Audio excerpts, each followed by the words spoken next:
Hi, welcome to the 324BDS Jay Flight SLX by Jayco. So where we're going to start is in the front storage compartment. Here you'll see you have access from both sides, as well as to the under bed storage. This is also where you'll find your manual crank for your electric tongue jack, and the manual crank for the stabilization jacks. There are 4 of these located at the 4 corners of the trailer, and they should be used to stabilize the trailer, not to level it. We're going to continue along the front, and the next part that we'll come to we want to talk about is the storage area for your battery.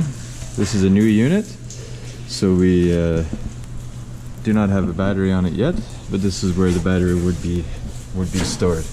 Right below and beside that we have the breakaway switch. This is connected to the tow vehicle. In the off chance that your tow vehicle becomes separated from the trailer, that will engage this pin by pulling it out. That will engage the trailer brakes. Also, if you ever have any trouble with your trailer brakes or they feel like they're sticking on, sometimes during hookup it's possible to pull this pin out a bit, but not all the way out, and still engage the brakes. Next we'll go up and have a look at your propane system. 2 30-pound bottles using a crossover regulator. What the crossover regulator means is that whatever direction this handle is pointing in this case it's pointing to this tank, it will draw from this tank until the pressure in this tank gets below a predetermined pressure level, which is determined by the regulator. Inside the regulator, it'll automatically switch over or cross over and draw from this tank without you having to come outside and do anything. Now let's have a look at your electric tongue jack. Has a nice loading light, has a port on the top that you remove so you can use the manual crank on the off chance that you don't have power at the tongue. Electric options up and down. Let's continue along the front. Have access to the other side of the front storage compartment.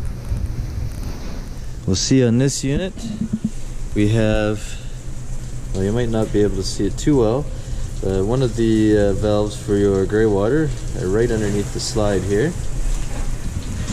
So you might want to think about that before you put your slides out. Now the output and the black water valve handle are right here in the open. However, the gray water tank, you will have to crawl under the slide if you put the slide out first. Right above there we have your 30 amp park power supply cable. We have the place to hook up your garden hose basically to flush out your black tank. And we have the place to put your garden hose for your fresh water if you're at a campground or at home. You put that here. They label it city water connection. We have an outdoor shower right above there, and the outside of your hot water tank. Important things to note here: pressure relief valve. Always make sure that's open before you remove the drain plug. And the second thing to note is the drain plug. Continue along. Come to your input for your satellite and cable TV, and below there we have a second output for a second gray water tank. As we continue along the outside, we'll notice that there is a camera body for a rear view camera that can be purchased separately. It allows you to see the back of your trailer while driving inside your tow vehicle. This unit also has a roof. Well, they all have a roof. This one has a ladder so you can get to the roof. The outdoor kitchen. You'll see here that the connections are all done via quick connect and a separate valve on the barbecue end. That would be closed, that would be open. To disconnect, push in, and the same on this end. You also have a quick connect. As far as lighting the barbecue, you turn it to the light position and then use your barbecue lighter match whatever it is you'd normally use, and that's what you would use here. Continuing on, we'll come to your awning, and you'll notice at the head of the awning on both ends you have awning speakers. Those can be used with the stereo inside the trailer. This here is your venting for your refrigerator. It is very important that it remains free of any obstructions, as the venting is required for the fridge to perform properly. Next we come to the input for your fresh water. This is where you'd fill your tank if you were going to be camping off grid or without any access to basically a garden hose. We also, underneath your awning, have an output for your TV, as well as a mount and Gfci'd power supply. Let's enter the unit and take a look inside. As soon as we step through the door, you'll notice we have a fire extinguisher, and right beside that we have your carbon monoxide propane detector. Very important piece of equipment. We have to make sure it's working at all times. So I suggest that you test it, and there's a button on the front here that you can press to test it. It will beep loudly several times, then it'll go back to being green like it is now. So when you press this button, it'll sound, go back to green. That means it's still working good. I would suggest every 6 months or so, daylight savings time, same as you would do with the batteries and smoke detectors. From there, we'll come to your control panel here that has all your indication lights. We have your battery, your fresh, your black, and your 2 gray water tank indication lights, as well as we have switching for your water pump and your hot water heater via gas or electric. Then we have the lights for your awning, as well as for the main lights inside the trailer. Right below that, you'll see we have 2 switches. One will bring your awning in and out, and the other will move your slide in and out. From here, let's turn right around and we'll go into your bedroom. You'll see that it comes with a mount for a TV pre-installed, as well as the power supply and cable or satellite output. With the bed, you'll get a look at your underbed storage and see that it is assisted. It makes it very easy for loading and unloading anything underneath the bed. The last thing we want to talk about in the bedroom is your emergency exit. So if you press down on the black tab here, push the red handle over and pop it out, and push the red handle all the way outside of the window, you can grab this red tab, pull the window, it'll come out fairly easily, and you may escape to safety. If we turn around and look at your TV here, you'll notice a couple things. We have your stereo or radio. It comes with an auxiliary port, HDMI, Bluetooth connectivity, as well as a 5-volt USB charging port. You can play DVDs, and it has 2 zones. Zone 1 plays through the speakers inside the trailer. Zone 2 plays through the speakers on the heads of the awning that I showed you earlier when we were outside. It is a good idea to note that you can play the music in any combination you want as far as the zones are concerned. You can play it inside and outside. You can play it just inside, just outside. Any combination you can think of. The other thing I would like to note with the TV, there's a button here. You can see that green light. If I press it, it goes away. Press again, it comes back. That switches you between a booster for your antenna and a cable satellite TV. A lot of people have trouble remembering which is which. Basically, if you've got it hooked up to cable, it's not working, come over and try pressing this button and see if it helps.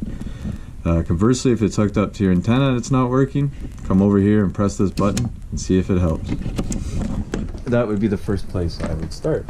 So next we'll come to your smoke detector. Like I mentioned before, you can press this button to test it, which is a good idea, but it is recommended you change the batteries every 6 months or so to make sure they're always fresh. Daylight savings time is the perfect time to do that at the same time as you check your carbon monoxide propane detector. Moving on here, we'll come to your cooktop oven. Cooktop, 3 burners, an igniter knob. You turn your knob to the light position, then click the igniter knob, and you get flame. Same can be done for all 3 of the top burners.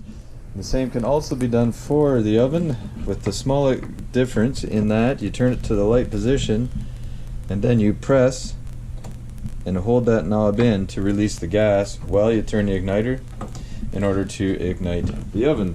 The refrigerator will have auto, which will switch automatically between gas or electric. It'll choose electric if present first, or gas. Pretty straightforward. There's a light indicator here. If it's blinking, that means there's something wrong with the gas as far as the fridge is concerned. First thing I would check is to make sure the bottle's been opened at the front of the trailer. If it has, maybe give it a minute or two, try again. Sometimes you just need to wait for the pressure to build up enough, or sufficiently enough, for the appliance to light. So we'll move over here. You'll notice that there is another switch for the slide out. This controls the bedroom slide. But before we move into the back bedroom with the bunks, we'll take a look at the thermostat. This has a capacitive touch button, meaning it's not mechanical. You don't actually have to press a mechanical button in.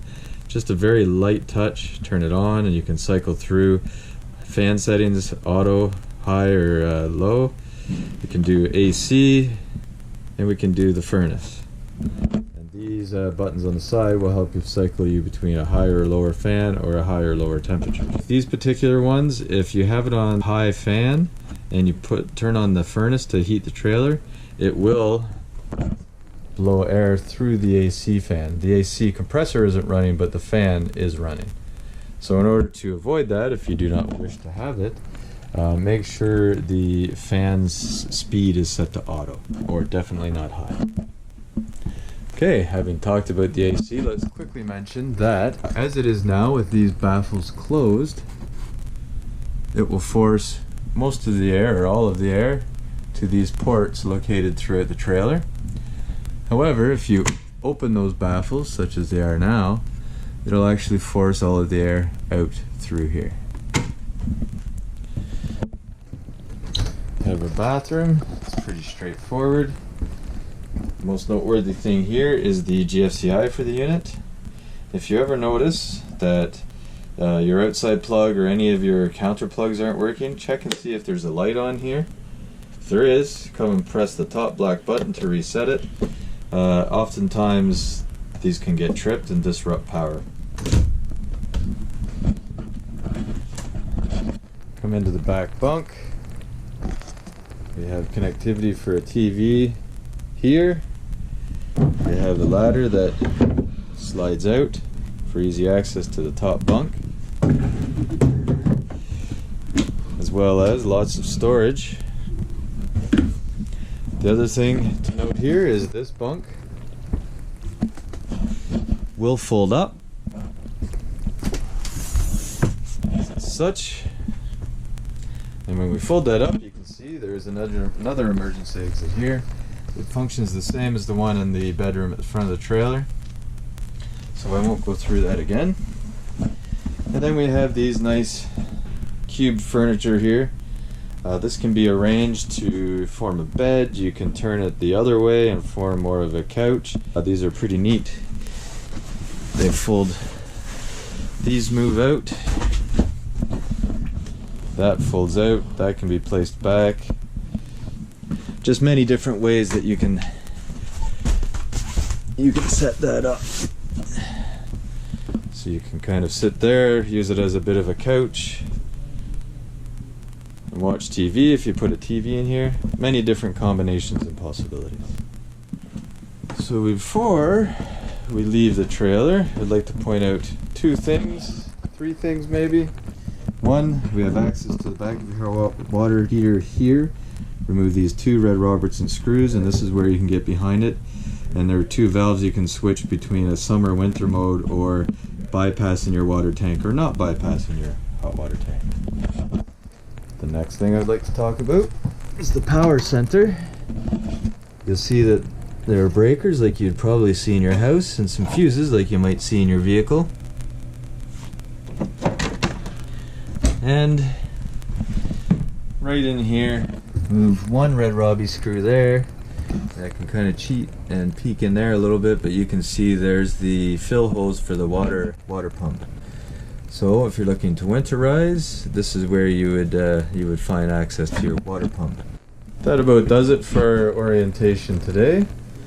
I hope you found this tour informative. Feel free to give us a call and we'll do our best to help you out. Thank you.